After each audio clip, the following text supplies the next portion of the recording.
হে রাসূল বুঝি না আমি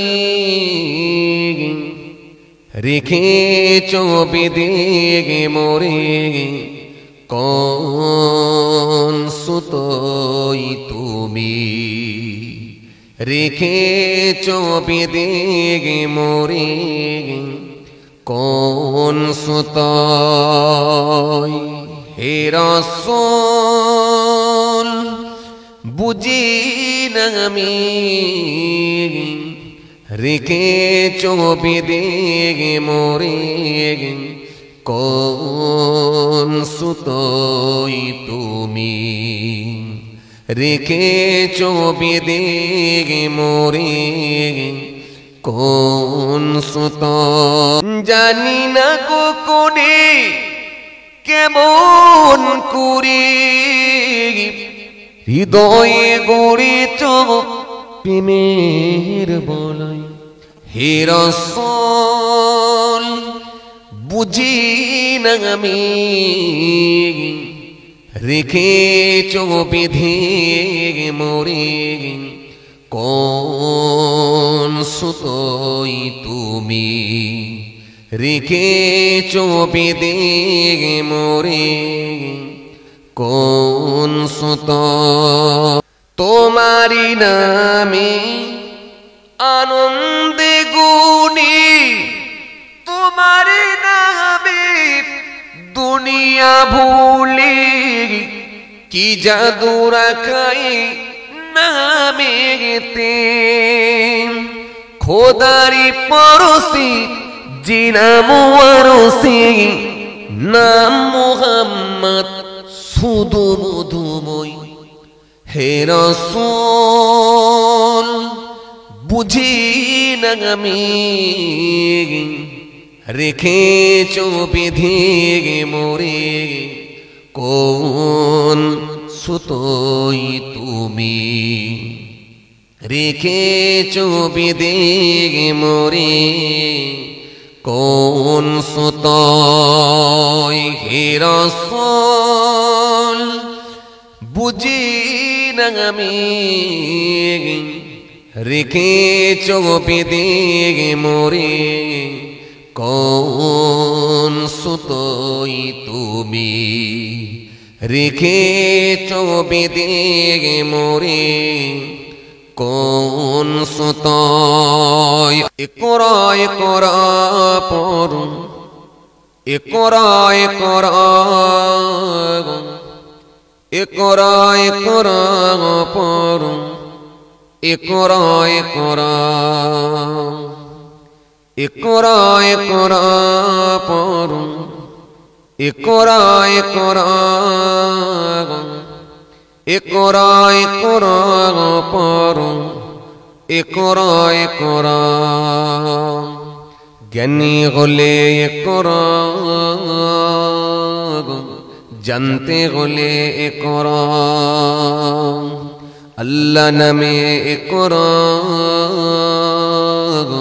আল্লাহ বলে ইকরা ইকরা ইকরা ইকরা পড়ুন ইকরা ইকরা ইকরা ইকরা পড়ুন ইকরা ইকরা পর শব্দ আঁকো স্বপ্ন বাদো বইয়ের সাথে ঘর বই তো তোমার বুকে শুদ্ধ আলোর মিহিরা পরম ইকরা ইকরা পড়ুন ইকরা ইকরা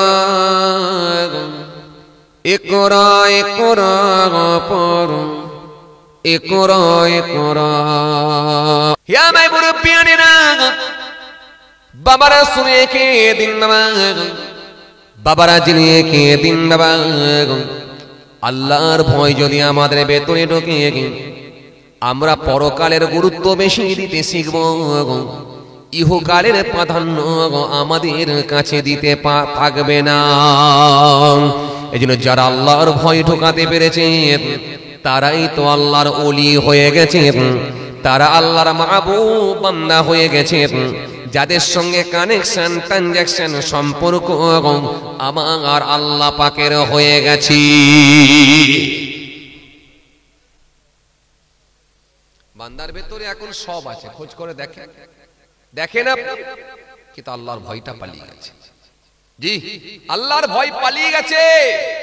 তার দুটো একটা আমি নমুনা আপনাকে তুলে ধরছি। দেখেন কত দাড়িওয়ালা নেবেন, দাড়িও রেখেছে, বিড়িও টান দিচ্ছে। জি, কত নামাজি নেবেন, জুম্মার নামাজও পড়ছে, মিথ্যা কথার উপরে পণ্য বিক্রি করছে। আছে আছে আছে, কত এরকম হাজি সাহেব আছে, বেটার বিয়েতে মোটা অঙ্কের পণ নিচ্ছে, আবার হজও করেছে। আসলে সে কিন্তু এখনো পর্যন্ত পরিপূর্ণ ইমানদার হতে পারেনি, কারণ তার ভেতরে এখনো পর্যন্ত আল্লাহর ভয়টা ঢোকেনি। আল্লাহর ভয় ঢুকলেই আপনি যতটুকু পারবেন ভালো কাজই হবে, কিন্তু আপনি সমস্ত রকমের পাপ কর্মগুলো থেকে বিরত থাকতে পারবেন। তখন কিন্তু জেনে শুনে কোন আর অন্যায় কাজের দিকে আপনি ধাবিত হতে পারবেন না। তখন একটা জিনিসই কাজ করছে, সেটা হলো ইত্তাকুল্লাহ, আল্লাহর ভয়। কেউ দেখতে পায় না, কিন্তু আমার মাবুদ জানতে পারবে, লুকাতে পারবো না। সেটা গাড়িতে হতে পারে, বাড়িতে হতে পারে, হাটেতে হতে পারে, ঘাটেতে হতে পারে, মাঠেতে হতে পারে, কারখানায় হতে পারে, সব জায়গায় একটাই ভয় কাজ করবে, সেটা হলো আল্লাহর ভয়। আর এই আল্লাহর ভয়টা আপনি ঢোকাতে পারলেই আপনি দুনিয়ার প্রাধান্য দিতে পারবেন না, দুনিয়ার গুরুত্ব আপনার কাছে থাকবে না। আমার আমার আমারটা আমি ভুলে যাব। তখন কি হবে আমার, কি হবে আমার? মরে গেলেই তো সব বেকার, অন্ধকার, শুধু এটাই মনে আসবে, এটাই মনে আসবে। আজকে দেখুন, তাকান তাকান, হাজার হাজার কোটি কোটি টাকার মালিক হওয়ার পরও দেখেন শান্তি নেই। দেখেন দেখেন, 3 জায়গার ভেতরে কোন একটা সিট তাদের জন্য রিজার্ভ হয়ে গেছে। 3টে জায়গার সিট। একটা হলো 4 দেওয়ালের ভেতরে গ্যারেজ হয়ে গেছে। কথা বলছেন না কেন? 4 দেওয়ালের ভেতরে গ্যারেজ হয়ে গেছে, আর নতুবা হয় কবরস্থান, না হলে শ্মশান, দুটো জায়গার মধ্যে একটা ঠিকানা হয়েছে। আর না হলে সে পলাতক, আপাতত এখন ঘুরে ঘুরে বেড়াচ্ছে, এখন তাকে সিবিআই, ইডি, পুলিশ খুঁজে বেড়াচ্ছে। এই 3 জায়গার ভেতরে একটা জায়গায় লিস্টে তার নাম উঠেছে, হাজার হাজার টাকা, কোটি টাকার মালিক হোক, কিন্তু শান্তি।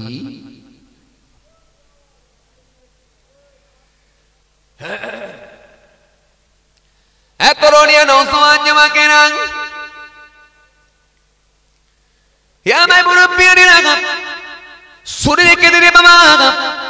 এই জন্য আমার আল্লাহ সুন্দর করে বললেন, ইয়া আইয়ুহান নাসু তাকু রাব্বাকুমুল্লাযী খালাকাকুম ওয়াল্লাযীনা মিন ক্বাবলিকুম লাআল্লাকুম তাত্তাকুন। আল্লাহ কোরআনের মধ্যে সুন্দর করে জানিয়ে দিলেন, হে মানুষ সকল, হে মনুষ্য জাতি, তোমরা আমি আল্লাহর ইবাদত করো, আমি আল্লাহর জিকির করো, আমার উপাসনা করো। আমি আল্লাহ তোমাদেরকে সৃষ্টি করেছি, তোমাদের পূর্বের মানুষগুলোকে সৃষ্টি করেছিলাম, উদ্দেশ্য অন্য কিছু নয়, লাআল্লাকুম তাত্তাকুন, যাতে করে তোমরা পরেজগার, খোদাবীর হতে পারো।